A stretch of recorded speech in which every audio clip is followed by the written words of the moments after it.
Morning student. আজকে আমি তোমাদের ক্লাস 10-এর আগস্ট মান্থে তোমাদের একটা চ্যাপ্টার আছে ভোলা রাম কা জীব হরিশঙ্কর परसाई। তো এই চ্যাপ্টারটা আজকে আমরা স্টার্ট করব। এই চ্যাপ্টারটা তো অনেক লম্বা আছে, তো এটা আমি শর্ট সামারি তোমাদেরকে বলে দিচ্ছি, বুঝিয়ে দেব। আর তোমরা একবার ঘরে এটা পুরো ফুল চ্যাপ্টারটা একবার রিডিং করবে ভালো করে। আর সামারি শোনার পর তোমরা অল্প বুঝে যাবে চ্যাপ্টারে মানে অ্যাকচুয়ালি কী আছে। তারপর যখন তোমরা পুরো চ্যাপ্টারটা পড়বে তখন তোমাদের আনসার কোশ্চেন করতে ইজি হবে। তো আমি সারাংশটা বলছি, দ্যাট মিন্স শর্ট সামারি। তো सब থেকে আগে আরেকবার বলছি, চ্যাপ্টার নাম হলো भोला राम का जीव। और इस कहानी के जो लेखक हैं हरिशंकर परसाई। तो কোনো সময় एग्जामे क्वेश्चन এরকম আসতে পারে भोला राम का जीव कहानी के कहानीकार कौन है, 1 मार्क्सের क्वेश्चन, ঠিক আছে।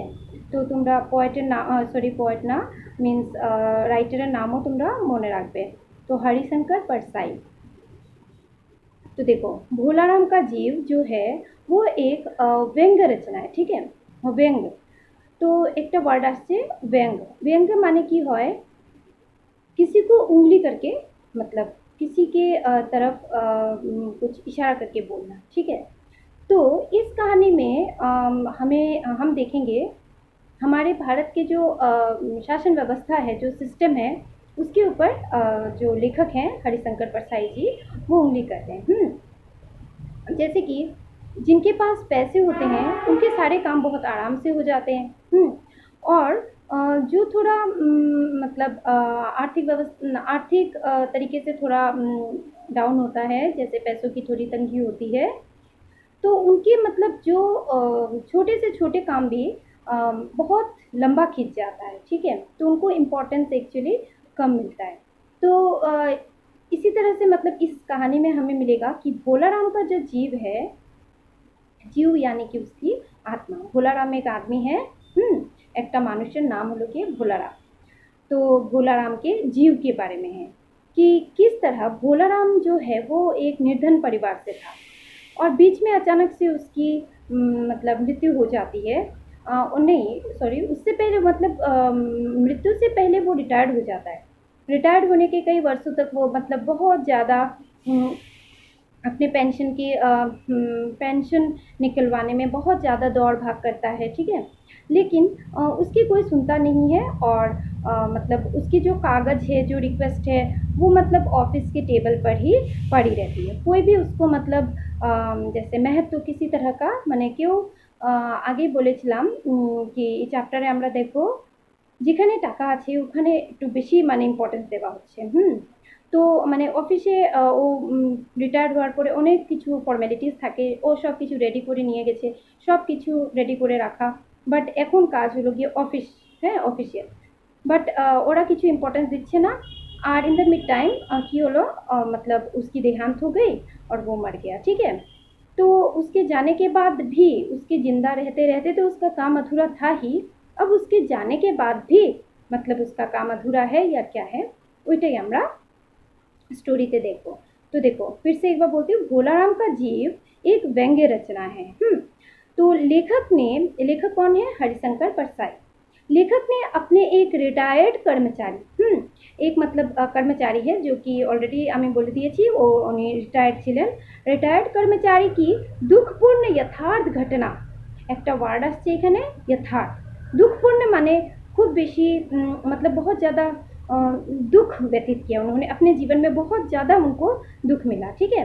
तो यथार्थ जो एक शब्द है यथार्थ, यथार्थ माने कि যেটা एक्चुअली হয়েছে उसका हुबहू मतलब सामने लाना, मतलब जो कि कुछ भी किसी भी तरह की कोई बात हुई, कोई काम हुई, उसमें मतलब कभी कभी होता है लेखक लोग कुछ उसमें ऐड कर देते हैं, ठीक है।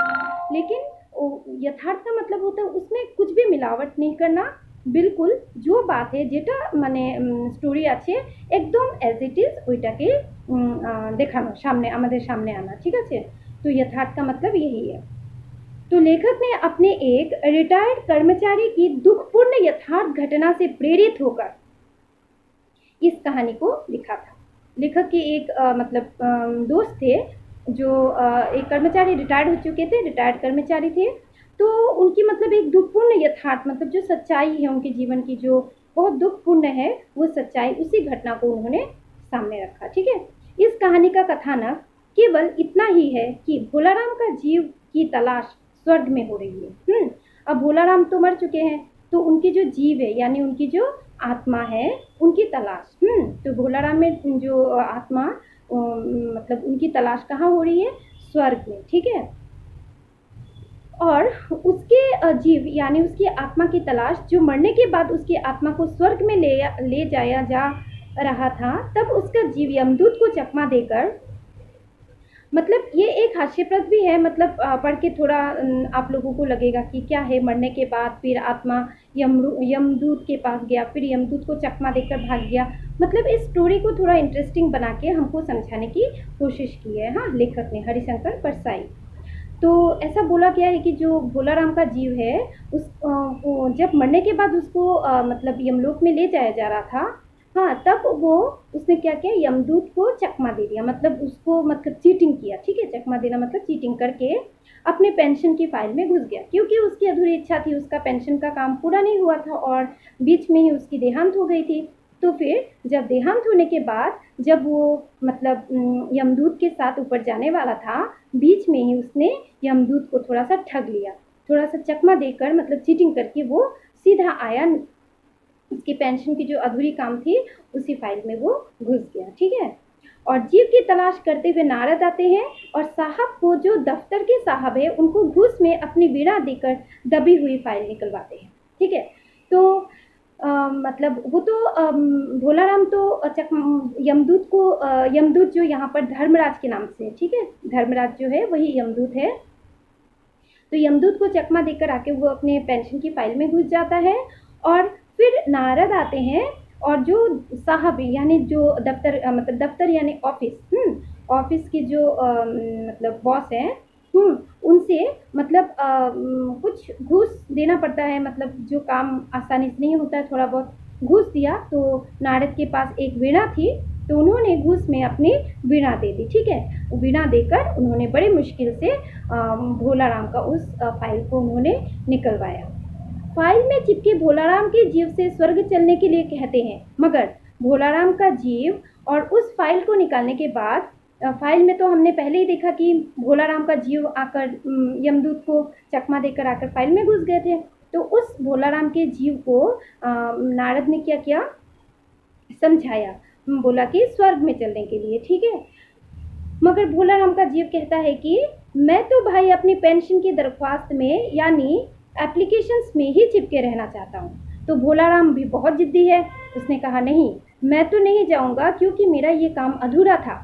अब भी मैं मर गया तो क्या हुआ, इस काम को मैं अधूरा छोड़कर नहीं जाऊँगा, और मैं अपने फाइल में ही, एप्लीकेशंस में ही मैं चिपका रहूँगा जब तक मेरा यह काम पूरा ना हो जाए। ठीक है, তো অল্প অল্প বুঝতে পারছো তোমরা স্টোরিটা কি, মানে ডাইরেক্ট যদি তোমরা এটা পড়ো চ্যাপ্টারে, মানে ভালো করে তোমরা ক্লিয়ার হবে না, তাই আমি সারাংশ মানে ইজি ল্যাঙ্গুয়েজে এটা একটু শর্ট লিখেছি তোমাদেরকে, আমি এটা বুঝিয়ে দিচ্ছি, প্লাস আমি তোমাদেরকে এটা ফটো দিয়ে দিচ্ছি, তোমরা একবার ঘরে এটা পড়বে, শর্ট সামারি যেটা এটাও একবার পড়বে, আর বইয়ে যেটা চ্যাপ্টার আছে লং চ্যাপ্টার, এটাও তোমরা 2-3 দিন লাগিয়ে লাগিয়ে একটা একটা প্যারাগ্রাফ করে পড়বে, তাহলে তোমরা এটা ভালো করে বুঝবে। तो यहाँ तक हमको मिला कि जो भोलाराम है उसकी देहांत हो जाती है, और भोलाराम के मरने से पहले वो जिस काम में लगा हुआ था, यानी वो अपने पेंशन के काम में लगा हुआ था, वो काम अधूरा था। तो भोलाराम यहाँ मरने के बाद भी उस काम को पूरा करना चाहता है, इसीलिए वो यमदूत को चकमा देकर आकर अपने फाइल में चिपक जाता है। फिर नारद उसको बहुत मनाते हैं, बहुत कहते हैं चलो स्वर्ग में चलो, आप तो मर गए हैं, चलो हमारे साथ स्वर्ग में। तो भोलाराम कहते हैं नहीं, जब तक मेरा काम पूरा नहीं होता है मैं अपने एप्लीकेशंस में ही चिपका रहूँगा। ठीक है, मैं इस काम को अधूरा छोड़कर स्वर्ग में नहीं जाऊँगा। तो आज के ভিডিওতে আমি অতটুকু বলছি, নেক্সট আমি নেক্সট পার্টটা বলে দেবো। ঠিক আছে, থ্যাংক ইউ।